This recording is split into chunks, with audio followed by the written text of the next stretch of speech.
નવા વર્ષની શરૂઆતથી જ રાજ્યમાં ઠંડીનો ચમકારો વધ્યો છે। બુધવારે રાજ્યના 10 શહેરોમાં તાપમાન 13 ડિગ્રીથી નીચે નોંધાયું છે। કચ્છનું નલિયા સૌથી ઠંડુગાર, નલિયામાં નોંધાયું 8.2 ડિગ્રી લઘુત્તમ તાપમાન। તો અમરેલીમાં 10.4 ડિગ્રી તાપમાન રહ્યું, જ્યારે રાજકોટમાં 11.5, પોરબંદરમાં 11.2, કેશોદમાં 11 અને ડીસામાં 11.3 ડિગ્રી તાપમાન નોંધાયું છે। અમદાવાદમાં 14.5 ડિગ્રી લઘુત્તમ તાપમાન રહ્યું। હવામાન વિભાગ અનુસાર આગામી 4 દિવસમાં તો તાપમાનમાં કોઈ ખાસ ફેરફાર નહીં થાય, પરંતુ 4 દિવસ બાદ ઠંડીથી આંશિક રાહત મળશે। ઠંડીની સાથે રાજ્યના અનેક શહેરોમાં વહેલી સવારે ધુમ્મસભર્યું વાતાવરણ રહ્યું। વિઝિબિલિટી ઘટતા વાહન ચાલકોને હાલાકી થઈ। વાહન ચાલકો હેડલાઇટ ચાલુ રાખી વાહન હંકારવા માટે મજબૂર બન્યા।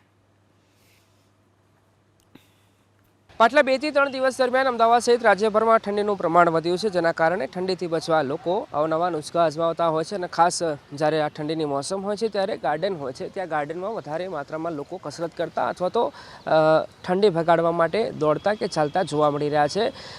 પરિમલ ગાર્ડન છે કે જ્યાં આપ જોઈ રહ્યા છો કે લોકો ઠંડી ભગાવવા માટે આવી રહ્યા છે। કેટલાક લોકો પણ મારી સાથે છે, એમની સાથે વાત કરીએ કે કેવા અનુભવ, કેવો ફેરફાર આ આખા વાતાવરણ ઠંડીને લઈને તેઓ કરી રહ્યા છે। અંકલ, તમે દરરોજ આવો છો અને પાછલા 2-3 દિવસથી એમ વાત કરું ઠંડીનું, તો શું અનુભવ થઈ રહ્યો છે?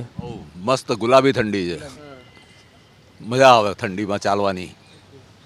એવી કંઈ ઠંડી નથી કે તમારે ઠંડી બહુ સરસ ઠંડી છે, એકદમ મજા પડે એવી છે। પણ પાછલા અઠવાડિયાની વાત કરું એનાથી થોડું, કેમ કે ઠંડા પવનો પણ વાઈ રહ્યા છે, એના કારણે થોડું ઘણું વધારે પણ સિનિયર સિટીઝન થોડું સ્વેટર ને બધું પહેરવું પડે, બાકી વાંધો ના આવે। વોકિંગ તો ચાલુ જ રાખવું પડે શિયાળામાં, ઠંડીમાં। આપ જોઈ રહ્યા છો લોકો ભલે ઠંડી હોય પણ આ ઠંડીનું જે માહોલ છે એની મજા પણ લોકો લેતા જોવા મળી રહ્યા છે। કેમ કે શિયાળાની મોસમ હોય ત્યારે લોકો ઠંડી ભગાડવા માટે ગાર્ડનમાં જોવા મળતા હોય છે। તાપમાનની વાત કરું તો તાપમાન અમદાવાદ શહેરમાં 14 ડિગ્રી સેલ્સિયસ જોવા મળી રહ્યું છે, જે અઠવાડિયા પહેલાં લગભગ 17 થી 18 ડિગ્રી સેલ્સિયસ જોવા મળતું હતું। અને જ્યારે ઠંડી વધી છે, સાથે સાથે ઠંડા પવનો પણ વાઈ રહ્યા છે, જેના કારણે લોકો ઠંડીથી બચવા માટે ગરમ કપડાની સાથે સાથે ગાર્ડનમાં સવારના સમયે કસરત કરતા પણ હાલ જોવા મળી રહ્યા છે। કેમેરા પર્સન નૈનેશ ગુરેયા સાથે અર્પિત દરજી, બીપીએસ મીડિયા, અમદાવાદ।